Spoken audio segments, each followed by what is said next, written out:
이 시편 23편은요, 부족한 것이 없는 사람의 고백이에요. 그죠? 나는 부족한 게 없습니다. 이런 고백이거든요. 저는 우리 송구영신 예배 드리는 우리 예수님 이야기 교회 여러분 모두가 이 고백의 주인공이 되었으면 좋겠어요. 그러나 사실 이런 고백을 하려고 하기에는 우리가 마주한 현실이 그냥 녹록하지가 않아요.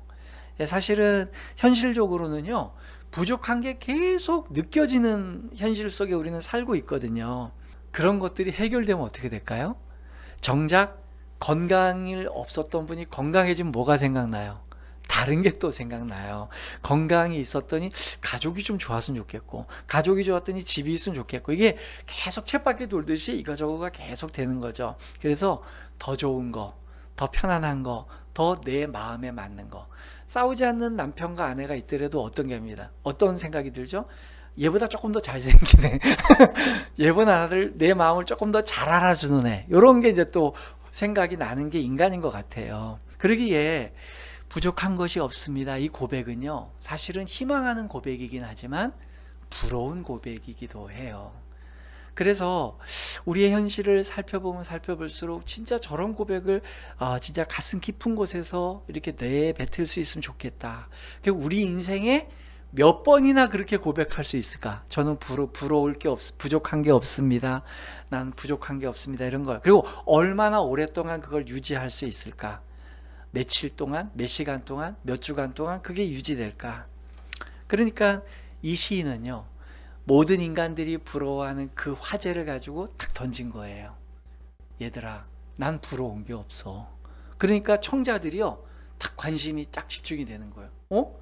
쟤는 부러운 게 없대. 왜 그렇지? 라고 보게 되는 거죠. 그러니까 이 시인은 이목을 잡는데 성공을 한 거예요. 그 사람 고백을 듣고 싶어요. 너는 왜 부족한 게 없어? 어떤 인생을 살았기에? 그래서 그 사람을 추적하게 보는 거예요. 그리고 봤더니 시인이 다윗이래요. 근데 다윗은 왕이에요. 그럼 이제 우리는 어떻게 생각해요? 그럼 그렇지. 야, 왕이니까 니는 부족한 게 없지 라고 생각을 한단 말이죠. 그런데 말입니다. 그런데 말입니다. 이 사람이, 어떤 사람들 그래요. 아니, 뭐 실제로 그가 산전수전 다 겪고 마침내 왕이 됐으니까 입지전적인 인생을 살아서 그냥 목동이었는데 왕이 된 자수성가한 사람 아닙니까? 그러니까 당연히 부럽지라고 생각해요. 그리고 어떤 분들은 이 시를 목동일 때 썼는지 왕이었을 때 썼는지 모르잖아요. 그렇게 생각하는데 그건 중요하지 않아요. 왜 중요하지 않냐면 실제로 23편을 목동이었을 때 썼거나 전사였을 때 썼거나 왕이었을 때 쓸 때가 중요한 게 아니고요. 이 시편을 편찬한 때가 왕이 된 이후입니다.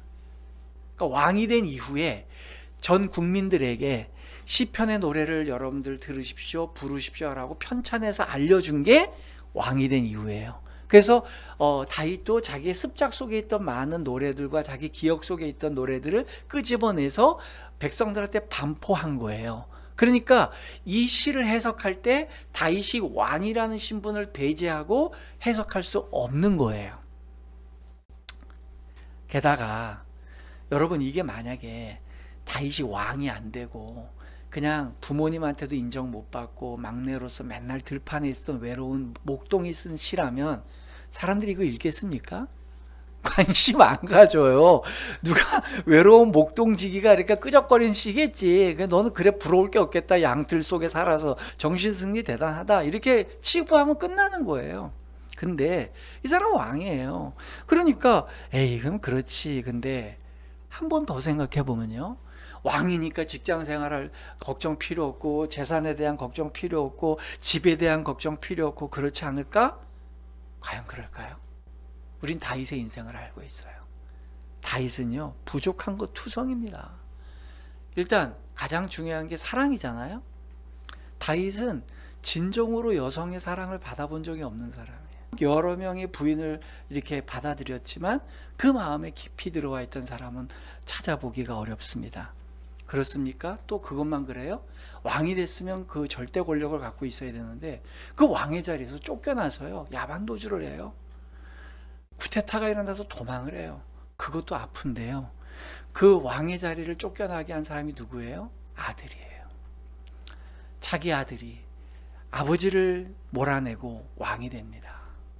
그것뿐입니까? 아유, 그래도 가족이라도 그냥 어떻게 별종인 아들 하나가 문제다 이렇게 하고 그냥 내버리면 좋겠는데, 그게 아니라 아들들 간에 강간이 일어나고, 그 다음에 그것 때문에 살인이 일어나고 폭행이 일어나고 복수극이 일어나고 엄청납니다. 그러니까 이 다윗은요, 그런 모든 부분에 있어서 부족한 거 투성이었어요. 그러면 그 뭐 운이 안 좋고 주변 사람이 안 좋으니까 그 사람이 그렇다. 저는 여기서 한 가지 더 밝힐 게 있어요. 왕은 이스라엘 백성들에게 전무후무한 위대한 왕이에요.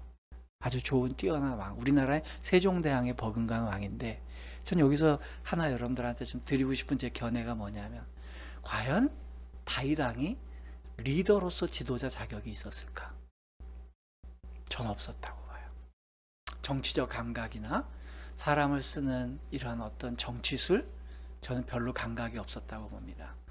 그 중에 하나가요, 바로 세바의 반란이에요. 압살롬이가 반란을 일으켜가지고 이제 왕궁에서 쫓겨났다가 돌아오는데, 다시 이제 압살롬이가 갑자기 죽지 않습니까? 그래서 다시 왕권이 회복해서 돌아오는데, 그때 자기의 권력이 한번 뺏긴 다음에 다윗이 불안해져요. 그때 다윗이 뭘 선택하냐면 자기 족속 출신인 유대 족속만 챙기는 거예요. 역시 고향 사람들이 최고야. 그래서 12개 지파 중에 유대 지파만 막 챙기니까, 그때 세바라고 하는 다른 지파, 베냐민 지파 출신인가 그렇죠? 세바가 저거 봐라, 다윗은 자기 고향 사람 유다 출신만 하고 하네. 예를 들어 제가 경기도 사람이면 나머지도 다 하고 경기도만 끌고서 갈라 그러는 거예요. 그러니까 나머지에 있는 뭐 11개 족속들이 쟤는 유다 족속하고 그렇게, 그러면서 세바가 뭐라 그래요? 다른 이스라엘이여 일어나라, 제바라, 쟤는 유다 족속하고만 놀아난다. 그러면서 세바가 11개 족속하고 해서 유다하고 등을 지게 해요. 그 원인 제공이 누구냐? 세바가 아니고요, 다윗이에요. 그래서 실제로 솔로몬 이후에 분열 왕국이 될 때에 그 쓴뿌리가 다윗에게 있어요, 사실은. 성경은 조금 좋은 면을 많이 보고 있지만 정치적인 내용으로 보면 그렇습니다. 전 그래서 지도자로서 부족한 사람이 많은 사람이에요, 다윗은. 이 사람이 탁월한 어떤 영도력과 지도력을 가지고 한 게 아니에요. 근데 그런 뭐 가족사, 그의 권력, 그의 정치적 역량, 이런 모든 걸로 볼 때 부족함이 되게 많았던 사람인데, 그런 다윗도 부족한 게 없다라고 얘기해요. 그래서 이걸 더 확증시킬 수 있는 게 뭐냐면요, 왕이고 모든 것을 가질 수 있는 사람, 즉 결핍이 없다고 해서 반드시 부족한 것이 없다고 느끼는 것과는 별개라는 거예요. 그러니까 실제적으로 나한테 모든 필요가 채워진 것과 내가 부족한 걸 느끼는 것과는 별개라는 거죠. 그 대표적인 예가 누구냐면 다윗보다 더 많은 걸 가졌던 왕 솔로몬이죠. 솔로몬은 다윗 이상이었죠. 그의 영토나 재력이나 지혜나 모든 권력에 있어서. 근데 솔로몬은 예를 들어 연인들도 막 1000명이 넘었잖아요. 이게 부러운 건지 이게 악담인지 모르겠지만 그 애인들도 그렇게 많았고, 돈도 많았고, 황금으로 된 수조에서 또 집안에서 살고, 수저도 다 은금으로만 사용했던 사람이에요. 그 사람이 이렇게 고백을 합니다. 사람의 눈도 만족함이 없느니라. 솔로몬이 한 말이에요. 뭐 많이 있어도 사람의 눈은 만족함이 없대요. 있어도 계속 만족함이 없대요. 은을 사랑하는 자는 은으로 만족하지 못하고 풍요를 사랑하는 자는 소득으로 만족하지 아니하나니 이것도 헛되도다.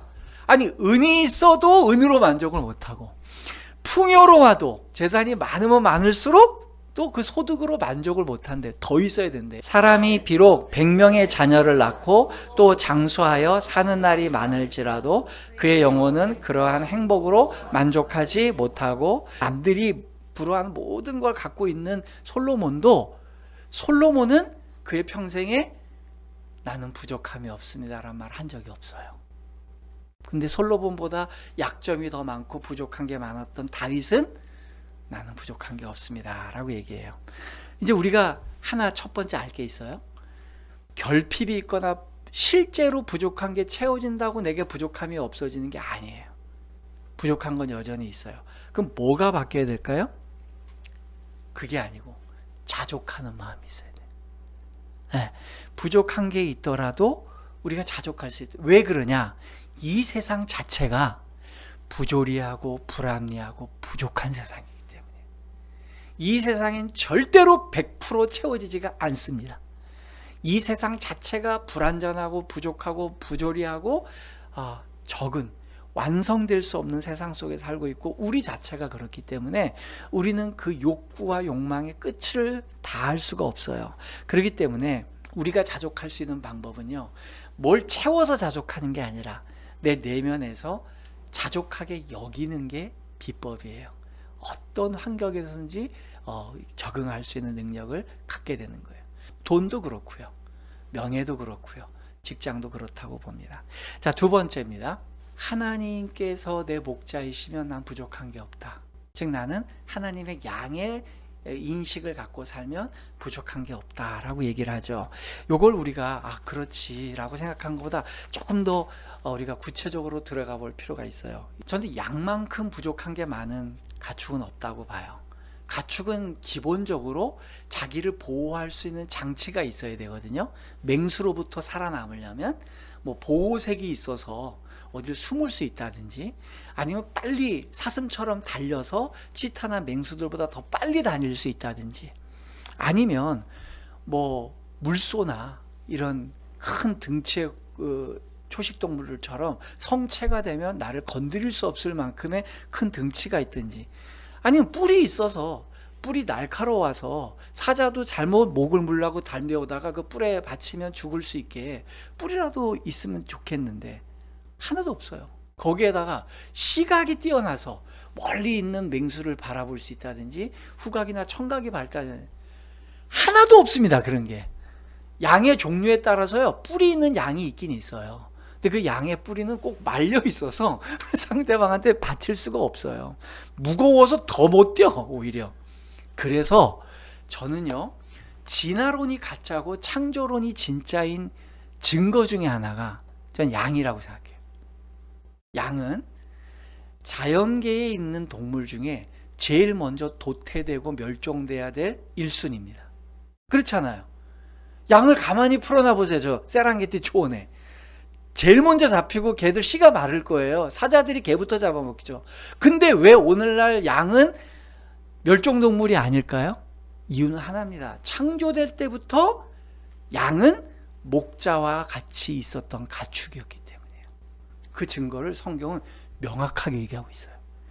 아담의 아들이었던 아벨이 양을 키우는 자였어요. 성경은요, 매우 논리적이고 매우 명확합니다. 하나님이 동물을 만들어 놓고 양은 그 어떤 짐승도 사람과 같이 키워졌다는 증거를 찾을 수가 없어요. 소나 뭐 다른 것도 없는데 양은 아벨이 양을 키우다가 잡았어요. 그 양이 인간의 최초의 가축이었던 건 명백한 기록적인 증거입니다. 그래서 양은요, 자기가 생존할 수 있는 아무런 뭐 적이 없어요. 뭐 수단이 없습니다. 딱 하나 있습니다. 목자 하나 있어요. 목자 하나만 있으면 지독한 근시거든요. 2m 이상을 볼 수가 없어요, 양은. 그러니까 양이 뭐 어디 온달에서 볼 수도 없고요. 그냥 앞에만 뜯어먹고 사는 거예요. 근데 목자만 있으면 얘는 다 보호가 돼. 저는 이걸 보면 볼수록요, 너무나도 감격이 되는 거예요. 그래서 히브리어에 나의 목자라는 이 말이 히브리어로 로이라는 단어래요.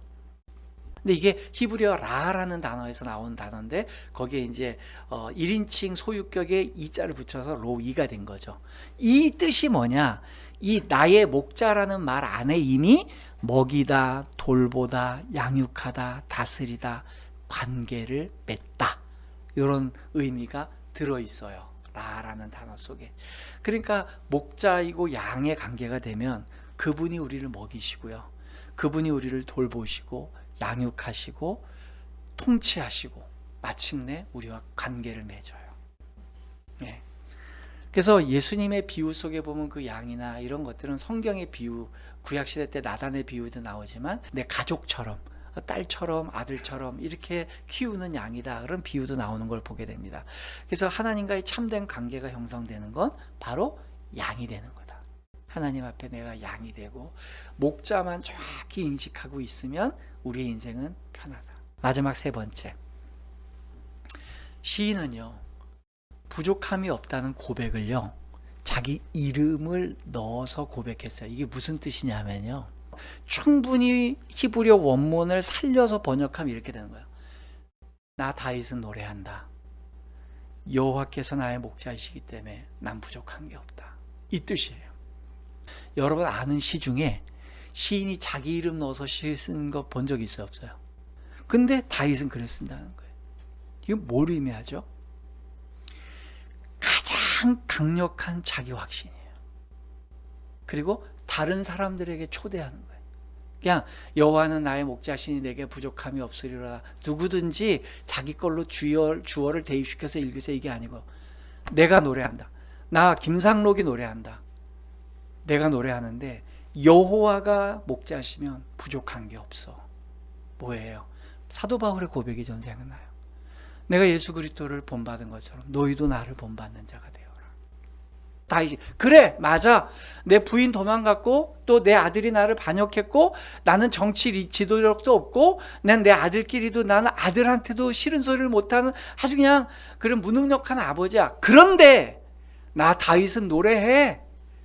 나 부족한 게 없어.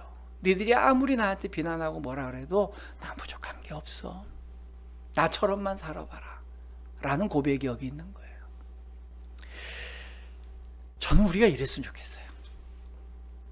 여러분, 우리 세상 사람들은요 나에 대한 자존감과 기준을 내가 갖고 다니는 명함 한 조각으로 평가를 나 스스로 해요. 성도 여러분들이 공개적으로 다윗과 같은 고백을 하는 삶이 사라지길 원합니다.